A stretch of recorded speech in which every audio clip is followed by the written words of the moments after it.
Representative of Iloilo, Congresswoman Janet Garin, what is the nature of your personal and collective privilege? Thank you, Mr. Speaker. Mr. Speaker, a few weeks ago, I started embarking on helping the private sector, together with donations from members of Congress, in putting up COVID laboratory testing centers. And in so doing, Mr. Speaker, distinguished colleagues, I found out some nuances that were actually hindering our testing centers. And in line with this, a certain supplier has been maligning me, not only among the donors, but also among some people. With this, You may proceed. Thank you very much, Mr. Chair, Mr. Speaker. Mr. Speaker, honorable colleagues, it has been around 10 weeks since we understood the deeper meaning of quarantine. And just last week, I presented before all of you our plan to put forward the Crushing COVID Act. This pandemic has highlighted many critical points, among them that inequality is a greater illness in times of concern, that government can only do so much absent the help of the private sector. There are people out of fear for their own family's safety and welfare will do their utmost if only to survive. Sa pandemic na ito, Mr. Speaker, distinguished colleagues, nakita po natin naging talamak ang fake news ukol sa paano dapat labanan ang virus. Marahil dala ito ng pagkalito at takot na nararamdaman ng marami. Nakita din nating sabik na sabik ang ating mga kababayan makabalik sa dati, sa old normal.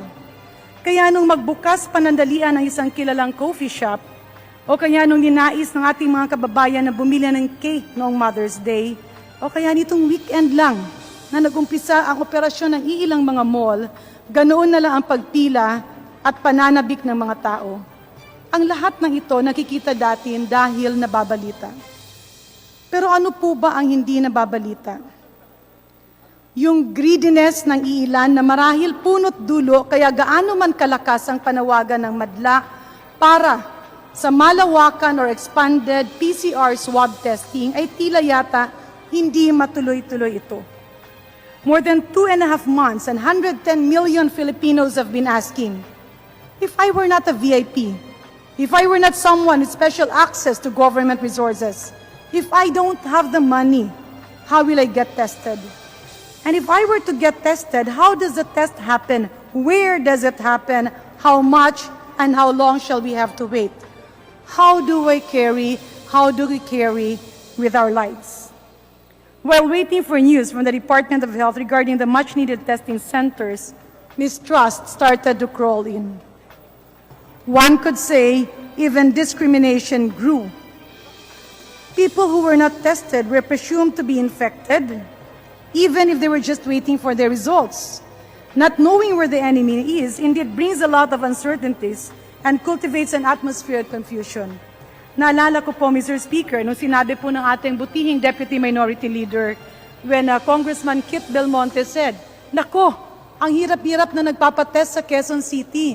Dahil nagpapatest pa lang sila, tila pinipresume ng positibo at nagkakaroon ng diskriminasyon dahil sa tagal ng resulta." Again, so many news, both real and fake. So many expectations, so much anxiety, and in the midst of all of this, there were those who found the opportunity to peddle their lies and their political agenda.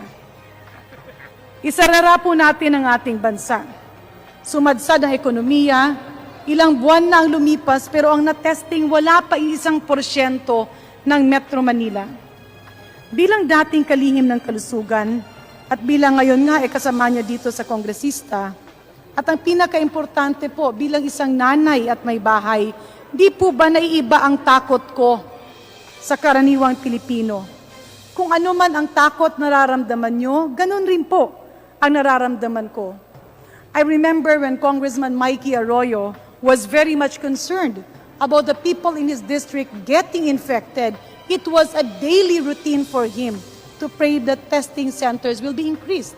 Dahil nakikita niyang marami ang nawawalan ng trabaho, marami ang nangangamba, marami ang hindi alam kung ano ang gagawin. Kaya ganun na lang din ang pagsisikap natin makipag-unayan sa mga nasa katungkulan at itulak ang mga solusyong maaaring pakinabangan ng mas nakararami kesa ng iilan lang. Pero ang sagot sa atin madalas, na parabang sa di mapalawanag na sa relasyon, ang palagi pong sagot, it's complicated. Hindi raw madali. Kesyo ganito, kesyo ganoon, kesyo ang hirap-hirap. Well, there is some truth to this.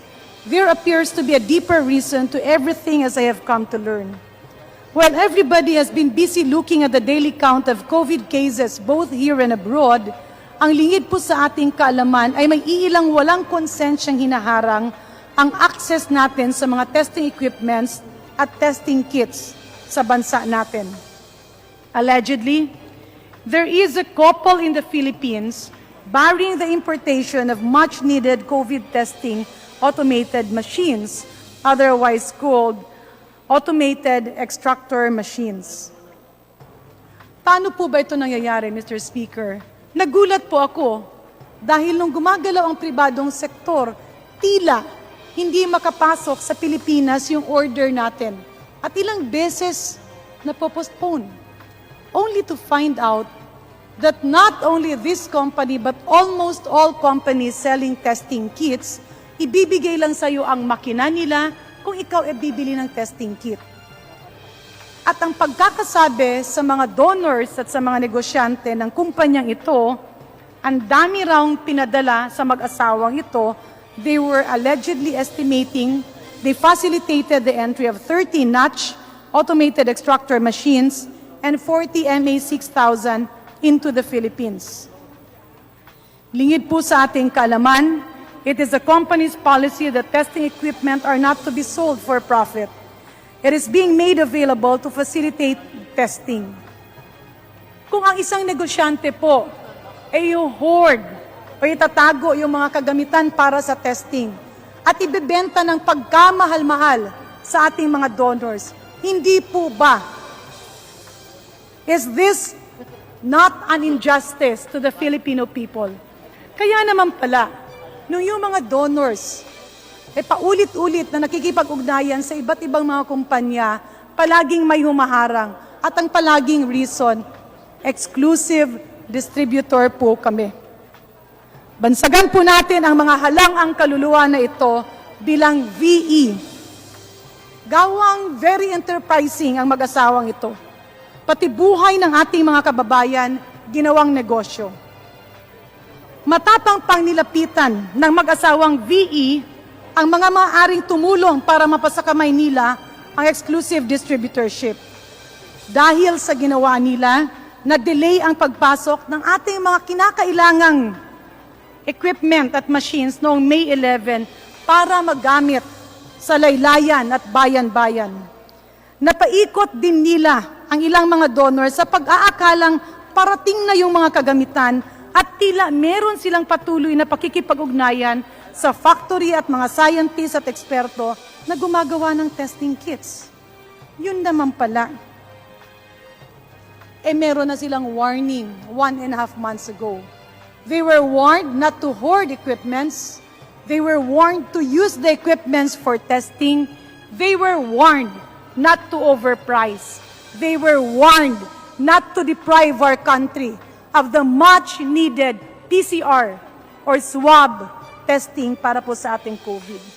Ang apela ko sa ating mahal na Pangulo, Tatay Digong, President Rodrigo Duterte, pakitingnan po ang anomalyang ito sa importation ng automated extractor machines at pakipitik naman po yung ating pong very enterprising couple para matauhan kahit bahagya man lamang. Sa ating Senate Health Chair, Senator Bongo, pakiusap ko po, silipin po ninyo ang anomalyang ito. Ayoko na sana pong tumayo sa dami ng problema at kailangan natin gawin, subalit kung walang tatayo, wala po akong oportunidad para magsalita. Nung mga nakaraang araw, halos kulang na po ako sa tulog sa pag-aasikaso na magkaroon ng mabilisan na swab testing centers, dala nga ng kontribusyon ng ating mga negosyante, kaakibat ang Philippine Center for Entrepreneurship under Secretary Joey Concepcion o yung Go Negosyo Program. Ang nakakalungkot, imbis na magtulungan, pilit na sinisiraan po ako at yung mga tumutulong sa programa na ito dahil ang mag-asawang si VE ay pilit na inilalayo ang bansa natin sa mga machines at mga sa testing equipments and kits.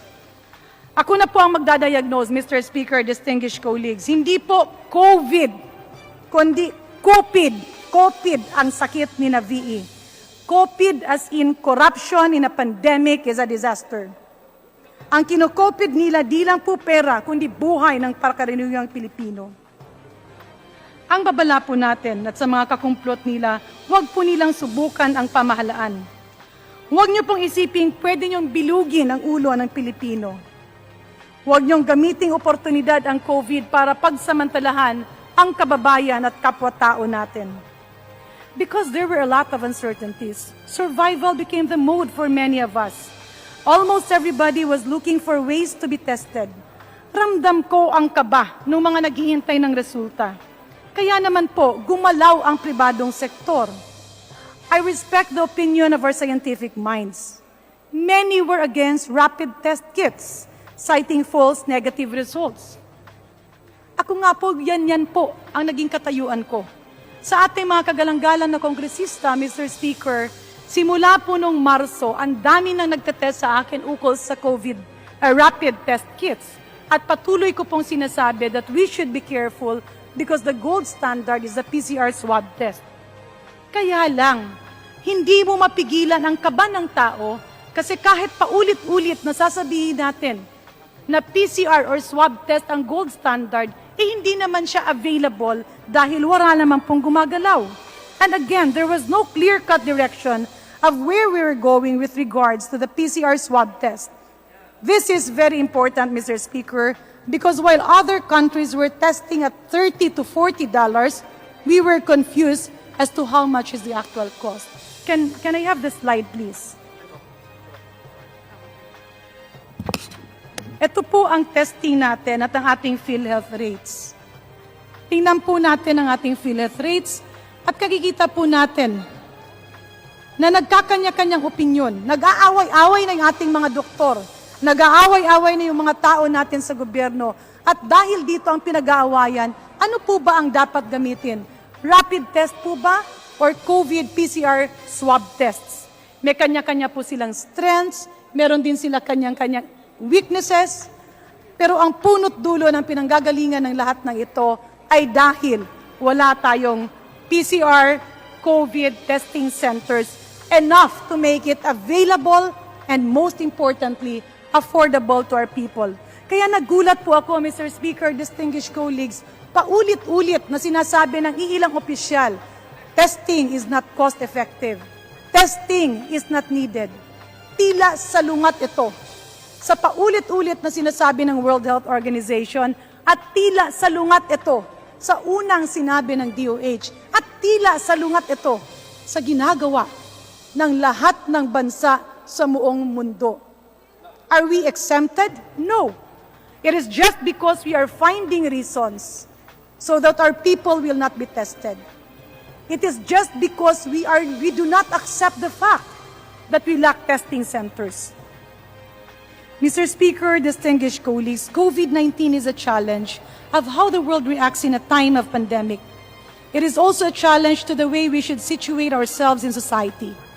That all of us could be carriers and that all we could inflict sickness on others. As such, it reorients us to think how we should put others ahead of our own and how we could support our government to meet this great challenge. COVID is also a test and challenge to our own government and the kind of leadership we have in the health sector. COVID is a test case of how we will unite and react as one so that we could truly say we could heal as one. Sa ilang pong meeting at pagpupulong, makailang ulit po natin ginawang suggestion na magkaroon ng price ceiling sa commodities at gumawa ng paraan para magkaroon ng sapat na testing kits. Ang madalas po na tugon sa atin, tungo o kaya sumulat po kayo at yung po titingnan namin. Mr. Speaker, distinguished colleagues, hindi po totoo na may shortage ng test kits dahil nagtanong-tanong kami. Marami naman po pala. Meron po tayong chief implementer, si Secretary Carlito Galvez, at yung ating labzar, si Secretary Vince Dizon. Nagpapasalamat po tayo sa dedikasyon at sipag nila. Sila ang tumanggap ng tungkulin na napakabigat at napakalayo sa hawak nilang pwesto sa pamahalaan. Nararapat lang po na suportahan sila ng todo-todo para tuluyan nating maibalik sa maayos ang ating bansa at makabalik na rin sila sa dapat nilang pagtuunan, ang peace process at ang flagship projects ng ating gobyerno. Pero ang tanong, paano naman makakagalaw ang ating mga implementers kung tila yata may laging humaharang sa mga dapat asikasuhin at gawin ng mabilisan? Ang private sector, ganado at handang tumulong, pero tila yata nahihirapan. In fact, just today, and in a few hours, in 2 hours, the C-130, thanks to the courtesy of Secretary Lorenzana, Secretary Galvez, and Secretary Locsin, will be arriving carrying the donation of a few congressmen and people in the private sector that will be enough to equip 12 laboratories. Ang tanong, bakit po ba ang simpleng bagay ay pilit na kinukumplika? At bakit po ba patuloy na hindi sinusuportahan ng ating mga pampublikong ospital? At bakit po ba sa PhilHealth may napakamahal tayong COVID testing packages? Ito po, makikita natin ngayon. 8,150 kung ikaw ang bibili ng kit at ikaw ang gagawa ng testing. 5,450 naman kung yung test kits ay donated. 2,710 naman kung iyong laboratorio ay pinagawa at donated ng iba at wala kang gastusin pati sa test kits. Tanong, sino po, Mr. Speaker, distinguished colleagues, ang gumawa ng ganitong package? Natutuwa po tayo na kumilos ang PhilHealth, pero hindi po nakakatuwa na gumawa sila ng package na masyadong mahal. Dahil ang pera po ng PhilHealth ay pera ng sambayanang Pilipino na miyembro ng PhilHealth. Kung gagawin mong napakamahal ang COVID testings, hindi po ba, ito ay magiging batayan ng lahat na gustong kumita sa panahon ng pandemya? At hindi po ba pwede ito maging dagok na siyang ikamatay ng PhilHealth? Sino po ang gumawa nito? Paano po ito ginawa? At sino ba ang